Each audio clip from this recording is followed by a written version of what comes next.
Hello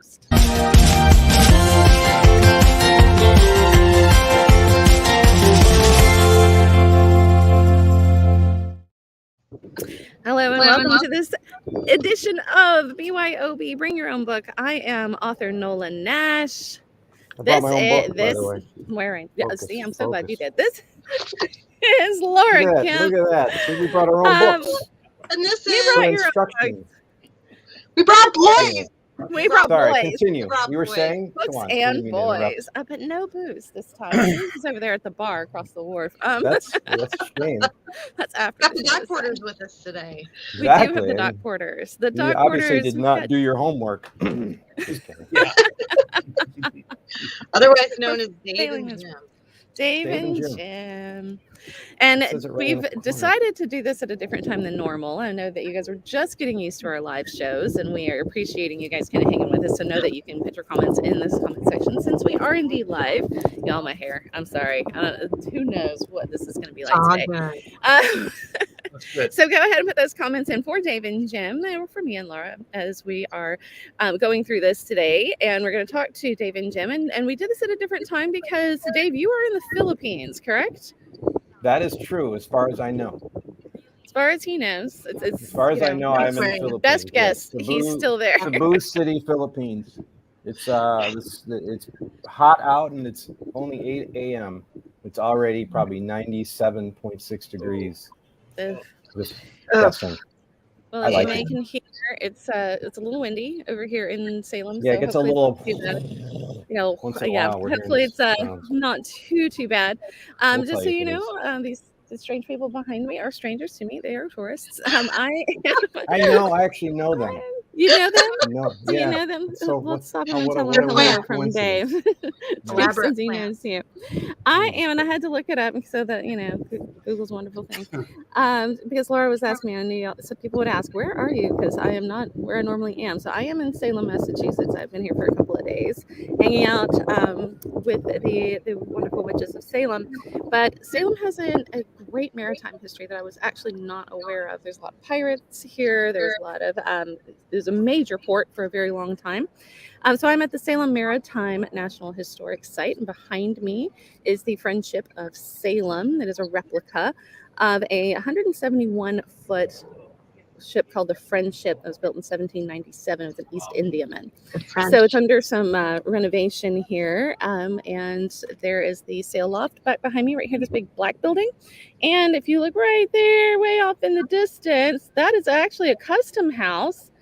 And that custom house there on the first floor of that custom house is where Nathaniel Hawthorne worked when he wrote The Scarlet Letter and House of the Seven Gables. Wow. So she's in literary heaven. Bringing in the literary heaven, trying to add some seafaringness here for the Dockporter. Since you really worked it all in there in one setting. I'm impressed. Yes, I did, and it was one of those that I. Yeah, but I'm sitting in a really. Should I show them where I'm actually sitting, Laura? She looks like she's lounging comfortably. I'm lounging. My backdrop is lovely. No, this is how we're actually doing this. I love it. I love it. Your arm is going to fall off. There's the water. It looks great when we are on a wide. It is great. So, it's fantastic. But I'm sorry, I'm actually totally winging this, and it's very cool. I'm gonna have gravel in my butt for the next week and a half, so it's gonna be really weird going through airport security. My X-rays. What is that, Miss Nash? I don't know. That's what it is. So you guys, as a writing duo, I mean, this is. I know you guys know Laura, and it's the Mackinac Island connection, right? Correct. Yeah, absolutely. I was Laura, tell me how that worked. I was doing a book signing. I was doing a book signing last year at the Mackinac, at the Island Bookstore, and I always ask Tamara, who runs the place, who are the next authors coming up, to see if I can chat with them. And she said the Dockporters, and I thought, oh, these guys sound interesting. So how wrong you were. I chatted with them after I was done and they were starting. So there was a whole Dockporter party going on up there, and I think we played frisbee in the park with one of the junior Dockporters. Oh yes. What's his name? He was sweet. He just joined our family. Yeah. Oh, I'm gonna be Gus. What is that? Gus. Yeah. Thank God. Yeah. He just played frisbee with us. It was. Yeah, he's cool. He's basically like He's the son of some. Archie. Well, actually, they became friends of ours. Archie's friend. Yeah, but his parents were just like tourists on the island, and the kid got intrigued with the Dockporter thing, and then I think his parents read the book, and they started realizing that the whole Dockporter thing was like a thing, and then they like the kid's like, I want to do it, and he's just what is he, about 7 or 8 years old? He's little. He had a little shirt on. He's still who we worked with back in the 80s. Kind of took him in as like an assistant. So this little kid has his own Dockporter bike, and he like rides along whenever they come to visit the island. Gus kind of rides along with Archie and like helps him carry luggage and helps him like. So he's kind of like a mascot. Yeah. He just got a bigger bike.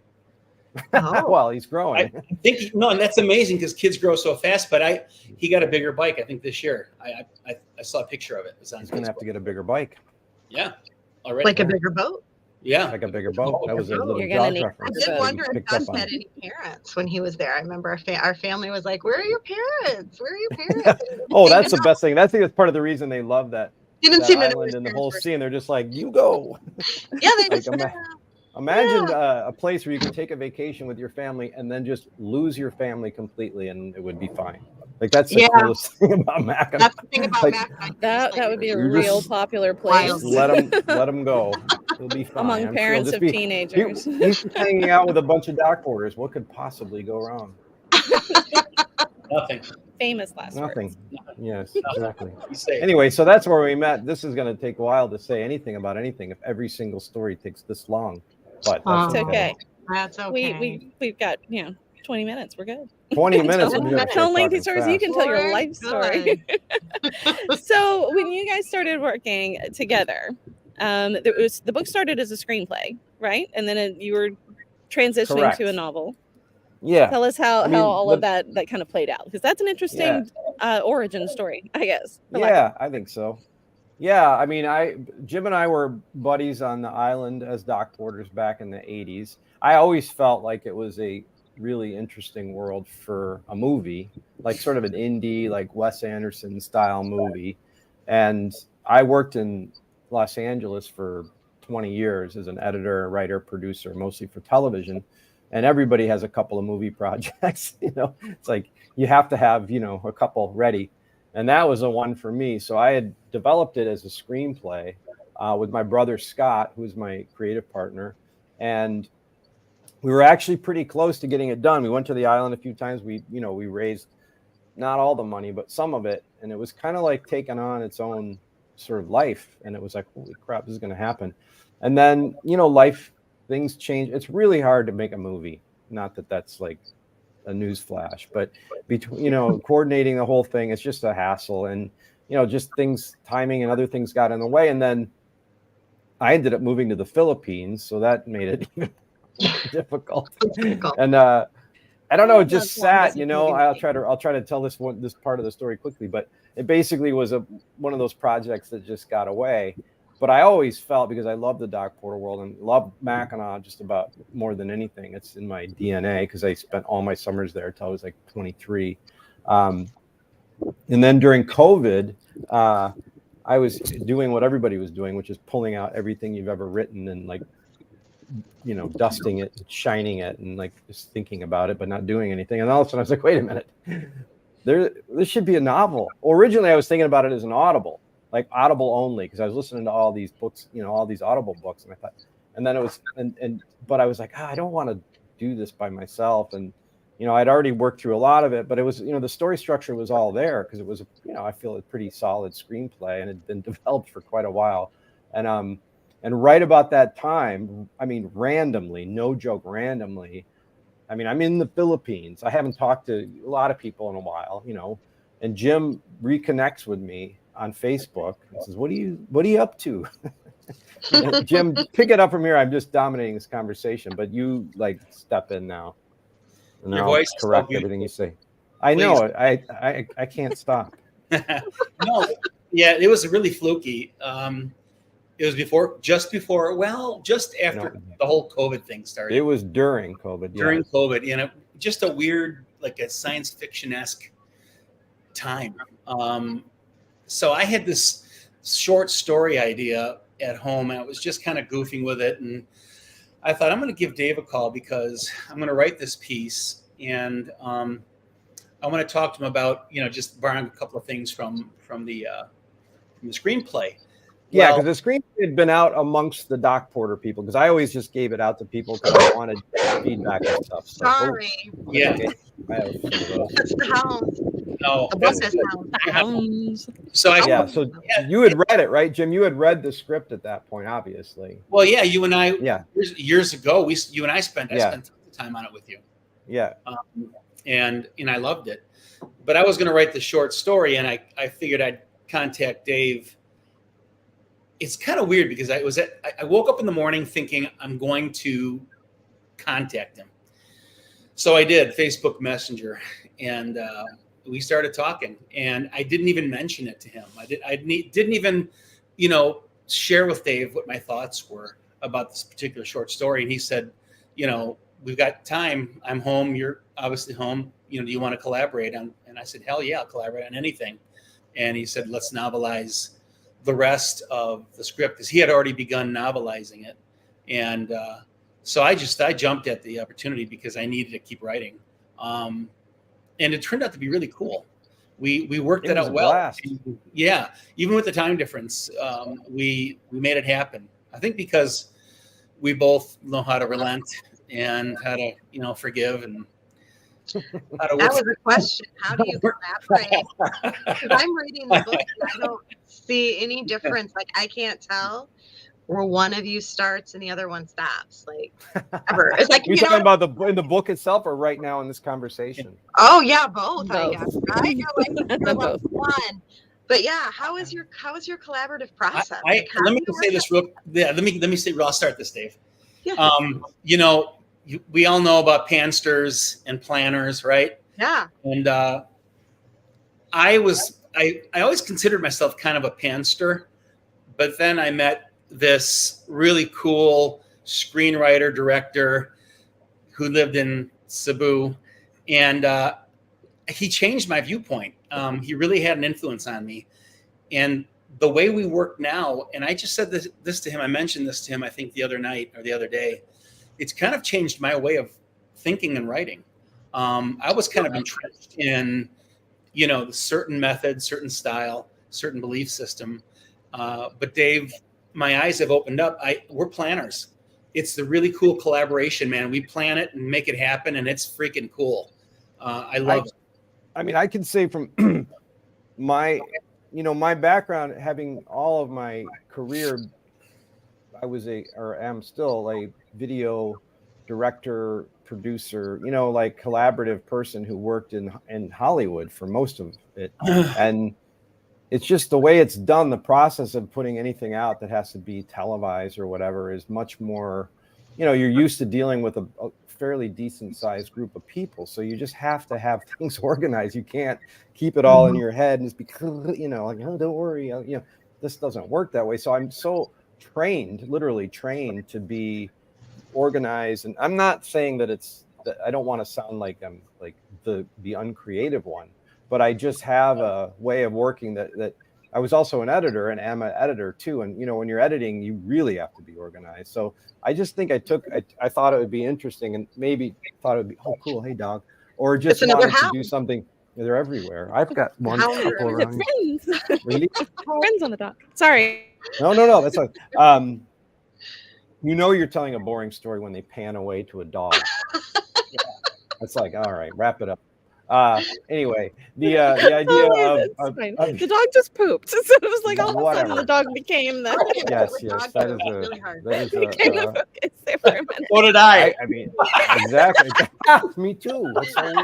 Literally during that story, everybody poops around here.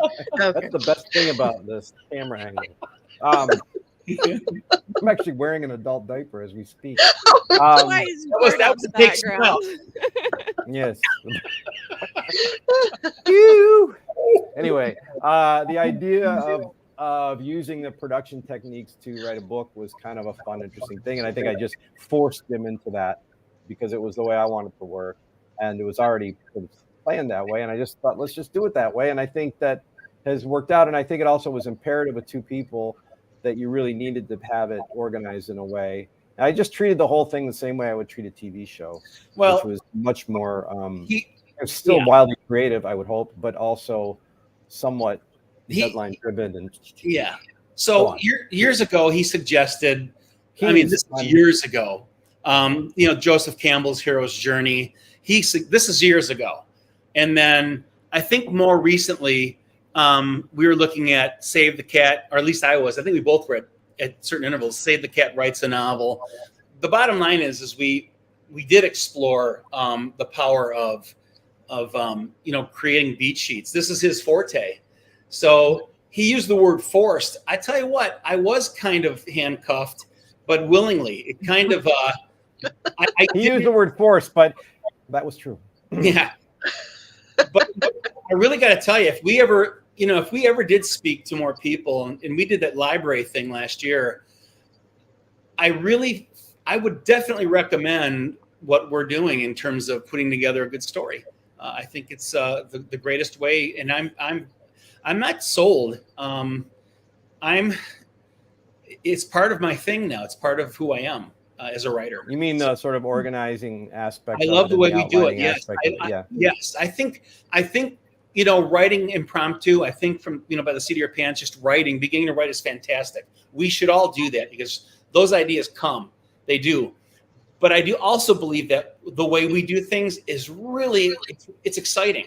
Planning your action, looking at your scenes, watching the scenes unfold, and knowing it's all fluid. They can change. You can do whatever you want. We're the maestros. We're the masters of our written universe. So it's cool. Well, I mean, we're talking to two people that have written way more novels than we have. So well, I'm a pantser, so you guys are. But do you outline heavily, or do you just? I'm like dot to dot. I call it like I have pinpoints of places that I want to go, but I'm not quite sure how exactly. That's an outline. But that's an outline, right? Yeah. Okay, kind of. Yeah. Kind of. There's a structure. I mean, it's structured at least. You're not just like hoping it's all going to work out. No, I mean, the thing never ends up the way you plan it. At least in our world. Do you guys think of scenes when you're writing particular scenes? I do. My first book started as a scene. It actually started as a scene that I did for it was a 2-week writing intensive, and we had to write a scene. And it was like a scene with atmosphere, which is kind of my forte. Yeah. And so it was that scene, the scene in the swamp. And that being kind of the middle of the book, it was then that I kind of went and wrote the book around it. But I had it in my head, kind of who the characters were, what was going on, what the kind of basic conflict was. But beyond that, no. It was kind of I like to let things kind of unfold. However, because I write historical fiction, everything's heavy historical before the rest of it gets worked in there, I have to have so much research done ahead of time. So the research is the planning that drives the fiction. So in that way, I have to plan because I will not let my readers get distracted by inaccurate fiction. Yeah. No, I hear you. That's cool. Interesting. Absolutely. I mean, I think the other thing that sort of informed the plan, the outline, quote unquote, or whatever, was the fact that it already existed. This is a screenplay, so it wasn't like we were working from nothing. I think once we did that, this next one, the next book about the book that's about to come out, we were sort of like, we should, not that we're going to write this as a screenplay first, but the idea of having a big document that had all the ideas in it and that we could refer to and that had a basic flow ended up being let's just do that again. It's sort of like the version of the screenplay. So you wrote that for Somewhere in Crime? You kind of wrote a sheet out? Yeah, we had a long, we have a massive document that's 60 pages long. But it's not, it's not like it's broken out in scenes, and there's a lot of ideas, and there's scenes half written, but it's one document. We call it the kitchen sink document. That is basically an extended outline with scenes written, and whatever sort of makes sense is in that document. And it's a great thing because you can always go back to it and go, this is sort of like the kitchen sink. It's all in here, and we might have forgotten a few things along the way. There may be there may be some little ideas in here that can rescue us from certain. Yeah. I'm constantly going back to that document, going, "Oh my god," because it was a while ago. You just forget because you're especially when you're starting to hone it down into something that needs to be more, whatever, like a book. you start to remember some of the things in that way. Yeah, I and it's all of the things, all the research and all of that, and kind of names and like I want. It's kind of like now, like I'll need a bar, and so here's my description of the bar. Here's what I want in the bar. The bar, I haven't gotten anywhere near writing the bar, but it's there because that's when I was thinking about it. But if I was collaborating with somebody, that would be hugely helpful. Is to have, a digital version of essentially the scrapbook I carry around. It's pretty. It's like a vision, almost like a vision board. A lot of images for our characters and heavy. Character bios. We want to know our characters. We want to, their lifeblood, their DNA almost. But Dave is extremely, and I agree with this, and I believe I compliment it, but he's extremely organized. That's his business. That's what he does. But it comes out in our work. He makes sure that we have everything structured and organized so that we have a plan and we have a vision. And I also think part of that for me personally, actually this never occurred to me, but I think this is part of it, is that I also I'm so scared of my own memory or lack thereof. Like the fact that to do this helps so much, because it's like, oh, at least, at least there's a document, there's a thing we can keep going back to, because I don't want to forget things. And, life is crazy and we're busy and we're doing all these different things. And it's like, if it's not sort of somewhere in a place that is organized, I just feel I get paranoid that some cool idea or character idea is just going to be gone forever, and then I'll publish the book and go, oh no, we forgot the point. That happens. It happens. It absolutely happens. But the other thing that I think is maybe might be interesting to people is that Matt, just taking it back to Mackinac Island, I think the fact that Jim and I met up on the island as porters. We were young and crazy, and we both love that island and have so many memories there that it really makes writing. Again, I'm making it sound like we have some. We're only on our second one, so let's just be super clear here. I don't want to sort of start sounding like we're prolific yet. But that island is so rich, and it's got so much personality and so many nooks and crannies, and it's that's a world. I know that part of what you guys do and what happens in the world with good writing is the world building part of it. But that world is real. We know it. So we both know it at a level that's sort of we're similar age, and we were kind of came of age at a certain time on that island. It was a bit different, a little more rough around the edges. So I think having the world set and real helps a lot too, because you just kind of you can't stray too far out of what the island is. Yeah, it's an island. It's a real island. It actually exists. A lot of it we're not. I mean, we're makeup. It's fictional, but there's a lot of, we're drawing on the real. I was thinking about this earlier, Jim. Actually, our friends are the island, people are year-round island people. We've known them forever, and when you're writing a book and that the fire chief is going to read it, you're like, we better be on the ball. It's not Middle Earth or something. Absolutely. You're like, no, man, this is we're going to get beat up if we don't Margaret Dowd's coming for you, right? Correct. Yeah, we don't want to we're thinking, we're always talking about that too. We're I guess we better change the name of that place. Yeah, I recognize some of the places, but not all. Yeah, we disguise the ones that anything it's a little, But I mean, obviously one of the main places in the book, in both of the books actually, is the Arnold Line dock. The Arnold Line doesn't even exist anymore. I know. Our line, but we're still calling it. We're still holding on to the Arnold Line. That's just not a. Long as you can, that's sad. Yeah, exactly. So for people who don't know, I especially clarify because you guys all know really well what a Dockporter is, and we've not actually told other people who don't know what a Dockporter is. I'm assuming, because I don't know, I've never been to Mackinac Island, because there's no cars. You're getting off the boat, and these are the porters who are getting your luggage off of the boat, the ferry that takes you in and taking it up to the hotel. Is that what you do? Yeah. Well done. As a Dockporter, is that what you did? Yeah. Basically, you ride the luggage in the basket of your bike. They all ride these Schwinn heavy-duty bicycles with giant baskets with tall handlebars, and then load up the suitcases, and then they're ride amazing. The streets. And it's pretty cool because it's very, it's just kind of visually interesting. It's hard to do. It's unique, and it's been going on forever. So there's a cool tradition that goes back forever. And there's this, when you come up as the first year as a dock porter, there's older guys that are there to teach you how to do it. And it's kind of like a skill, but it's also, a tip job. So you have to have some like social skills too. It's just a really cool, unique job. And we always felt like when we were doing the job back in the 80s, we felt like we were kings. And we were just like, we thought we were fighter pilots. Well, I would have crashed. So but I mean, it was so ridiculous. It's like, talk about a subculture. It's like a subculture. But we were way into it. Wait around to see them spill all the luggage. That's what we do. We just sit there and like, oh, that one's going over. Well, we try not to do that. It's a big sin to it's amazing.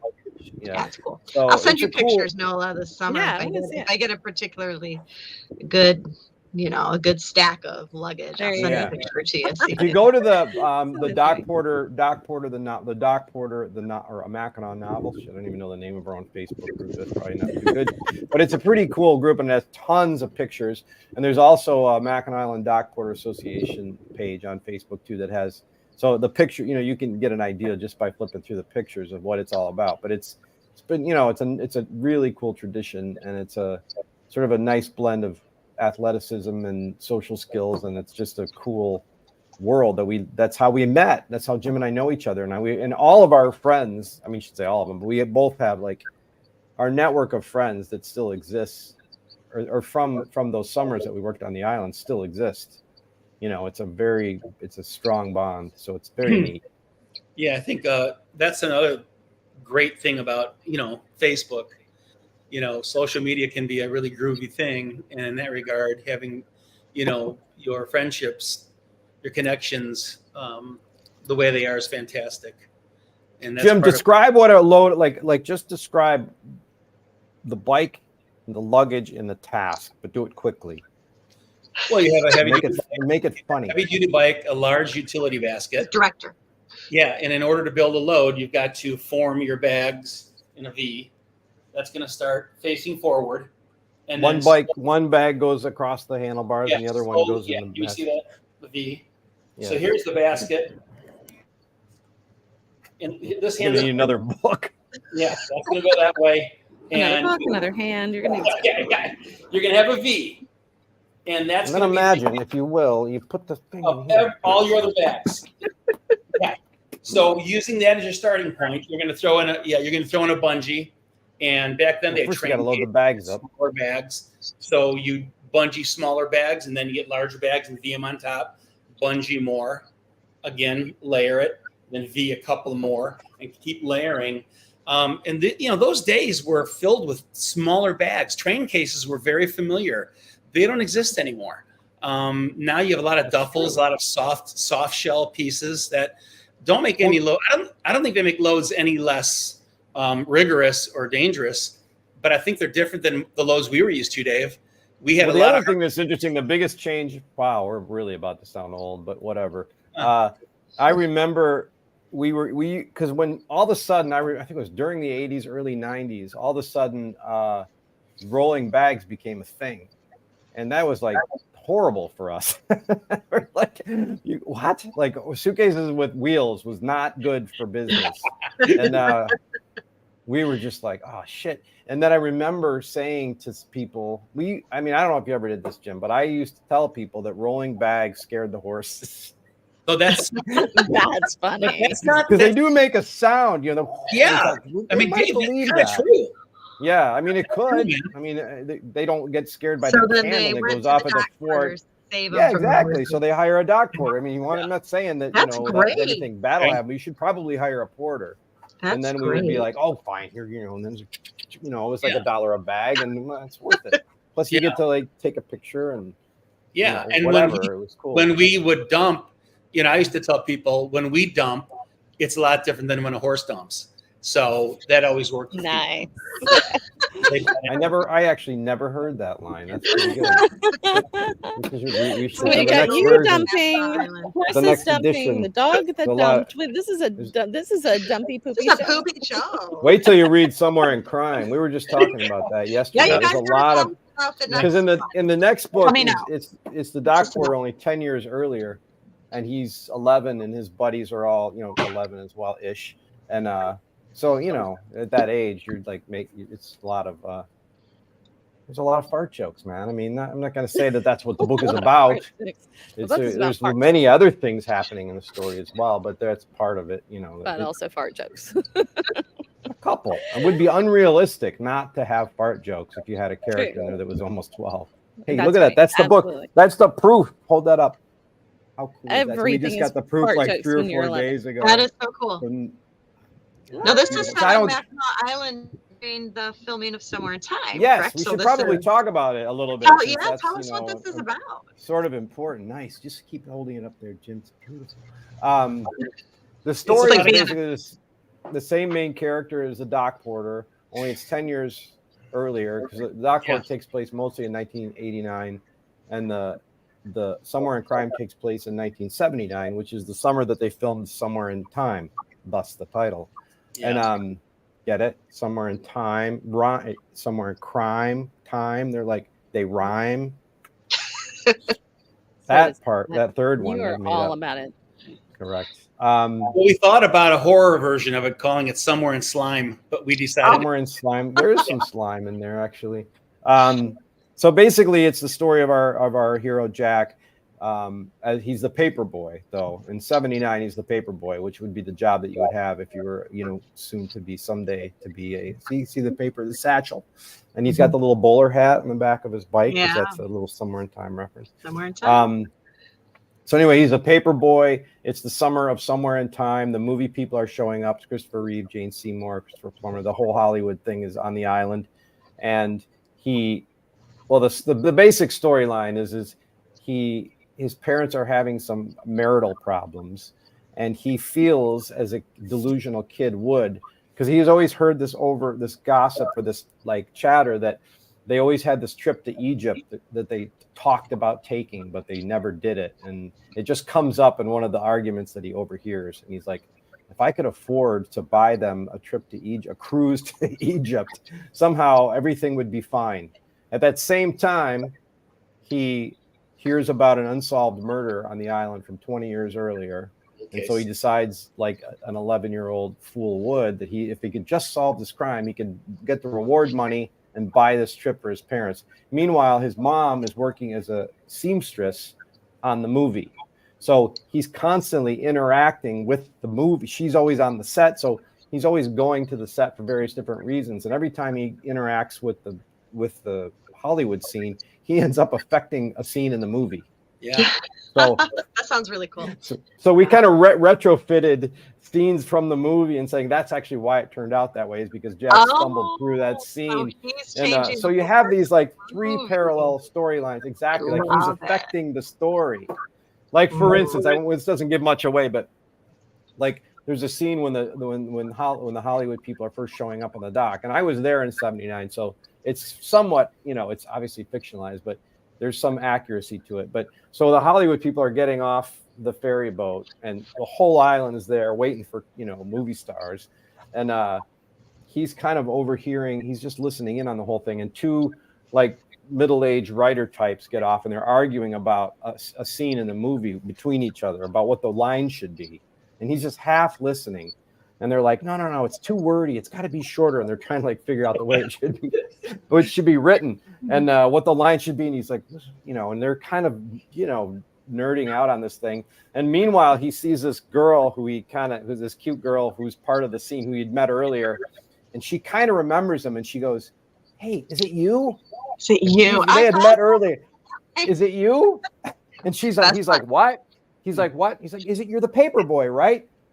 Yeah, it is me, I guess, because she had met him once. And meanwhile, behind him, the 2 writers are like, that's it. That's perfect. Is it you? It should be that, like just stuff like that. Like he keeps interacting with the movie. So there's 3 storylines, which is there's a family drama aspect.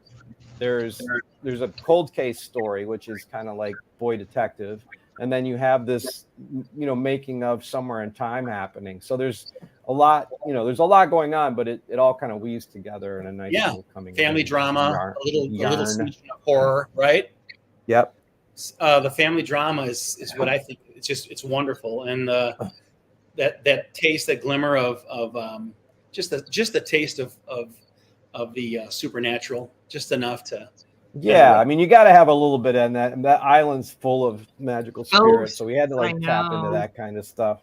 Yeah. So it's a blast. I mean, I'm saying that like objectively. It's like, you know, it's really fun. It's a fun. I hope people love it. We hope people love it, but I will say unequivocally that we definitely do. And I think people that know that movie will love it too, because it's got. I mean, it takes liberties. Obviously, it's all made up. It's fictional, but the idea that this little knucklehead could like affect the storyline of this movie that people love is funny. You know, it's just like, hopefully people will read it with the sense of like, oh God, that's, you know, there's so many elements to that movie that fan. And it was funny because as we're writing it, we're always thinking about, oh, you know, I mean, you can't write, obviously you can't worry too much because then you won't do anything, including writing a book. But the idea of, you know, I mean, you're as someone who writes historical fiction, I'm sure you know this. Like, people are way into this stuff, and you know, you're kind of like messing with people's world, and we're like, well, we are, so that's it. But it's very respectful, and there's nothing, you know, there's no crime element involved in the making of the movie. The movie is the movie. So yeah, I think people will dig it, and it definitely captures the island in '79. Because it was, you know, it was a different place. I mean, it's the same but different, you know, because it was '79. So yeah, that's how it connects.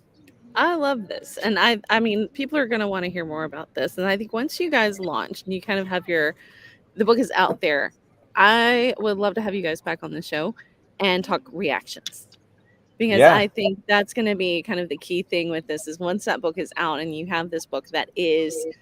It's so much fun, but at the same time, it's touching on a movie that is so well loved. I think you're going to have some great stories about what people actually tell you after they've read it. So I would love to have you guys back. And before we kind of wrap, because we do need to get going.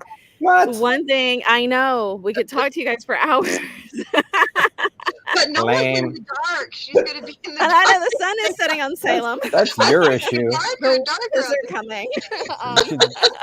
Get a light. Just kidding. Go ahead. It's like, it's getting dark. That's nice, though. That's ooh, wow. It's party time. So cool. That pretty. Tell the truth. The pub's calling. It's stunning. It is absolutely stunning. It's stunning. Well, you know, the bar, the teenager who's been on her own in a hotel room for a while, and I'm actually quite literally sliding off the backpack I'm sitting on right now. I keep having to adjust. You got a lot of issues going on over there. Problems are happening here. Let's hear it. What do you got? Hey, I'm sitting in adult diaper. Yeah, that's exactly. Funny. And Dave's pooping. So. Exactly. I'm the only one not doing anything that you know it's of. Dried up. Luckily, it's dried Laura's up. even stuff on down low. Or Bane at mine. So when we have you guys back on, and I do want to do that, we'll play Fast Five with you guys. But this has been an absolute joy talking to y'all. Y'all are so much fun, and I love the partnership that you have. Yeah, and I love that too. I don't know that I could actually write with someone else, especially someone long distance. It always fascinates me when we have guests that write in tandem like that. Yeah. So I love the stories. I love the process because that is truly fascinating.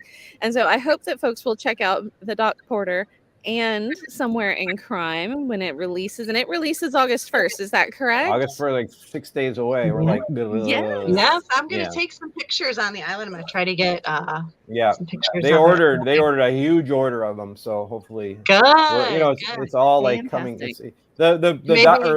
Somewhere in Crime is available on Amazon pre-order right now. But you obviously can't pre-order paperbacks. People love the paperbacks. We sell as many paperbacks as we do on.